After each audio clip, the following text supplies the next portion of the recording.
देखिए, supreme court से आज हमें ये राहत मिली है कि ये जो रेगुलर बेंच है उसमें जुलाई फर्स्ट वीक में जब भी कोर्ट खुलेगा तो उसके अंदर ये सुना जाएगा। और तब तक जो भी लोग हैं जिन लोगों पर ये ख़तरा मंडरा रहा था उनको कहा गया कि वो पीएम उदय में या जो भी वो रिलीफ़ ले सकते हैं वो ले लें, और अपनी एप्लीकेशन जिस तरह से पीएम उदय में और दूसरे लोग उसमें कवर हो रहे हैं उस तरह से इन लोगों को भी अपना इंडिविजुअल एप्लीकेशंस देनी है और उसमें हम लोग भी अपनी तरफ से पूरा देंगे। क्योंकि ये जो एरिया है, देखिए 2014 का जो प्रोटेक्टेड लैंड है, जो 2014 का पार्लियामेंट ने प्रोटेक्ट किया है, वो उसमें आता है, अनऑथराइज रेगुलाइज का पार्ट है, और बाकायदा ये पिक एंड चूज़ वाला डीडीए ने अपनाया है जो कि गलत है।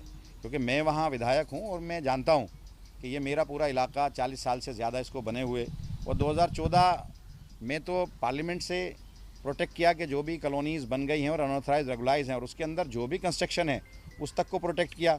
कॉलोनी तो पहले से प्रोटेक्टेड है, तो ये गलत तरीके से ये पिक एंड चूज़ वाला रास्ता इख्तियार किया है डीडीए ने, और डीडीए ने गलत रिपोर्टिंग की है।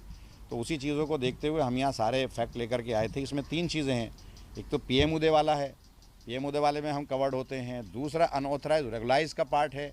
कुछ एरिया तो ऐसा है जो 75 में अनऑथराइज रेगुलाइज हुआ है, कुछ एरिया उसके बाद अनऑथराइज रेगुलाइज हुआ है, और ये तो बटला हाउस का मेन एरिया, उसके पीछे तक का सारा जो है वो अनऑथराइज रेगुलाइज का पार्ट है। और तीसरा जो 2014 में पार्लियामेंट ने जो प्रोटेक्ट किया है कि 2014 तक जो भी कंस्ट्रक्शन हो गया, जो भी कॉलोनीज़ हैं वो उनको तोड़ा नहीं जाएगा, तो उसमें भी हम कवर्ड होते हैं।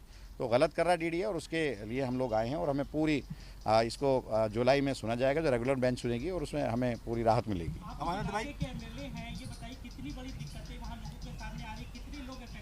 देखिए, आशियाना बड़ी मुश्किल से लोग बनाते हैं और आशियाना बनाने में ज़माना लग जाता है और ये लोग उजाड़ने चले आते हैं।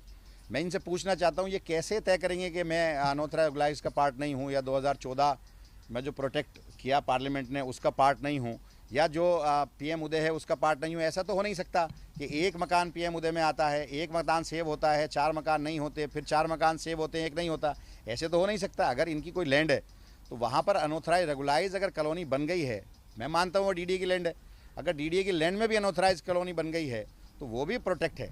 अब से पहले बहुत सारे तमाम केसेस में कोई ना कोई लैंड किसी ना किसी एजेंसी की रही है, तो वो जो जीएनसीटी एक्ट है उसके अंदर तो हम लोग प्रोटेक्टेड हैं पूरी तरह से, और डीडीए ने गलत बयानी यहाँ आकर के की है। अगर इन लोगों को तभी नोटिस इशू हुआ होता तो ये सब नौबत नहीं आती। क्योंकि मैं विधायक हूँ, मैं जानता हूँ सारे नक्शे हमारे जो हैं सरकार के हैं, और सरकार ने सब चीज़ों को प्रोटेक्ट किया है। अनऑथराइज रेगुलाइज का पार्ट है, तो ये गलत कर रहा है डीडीए।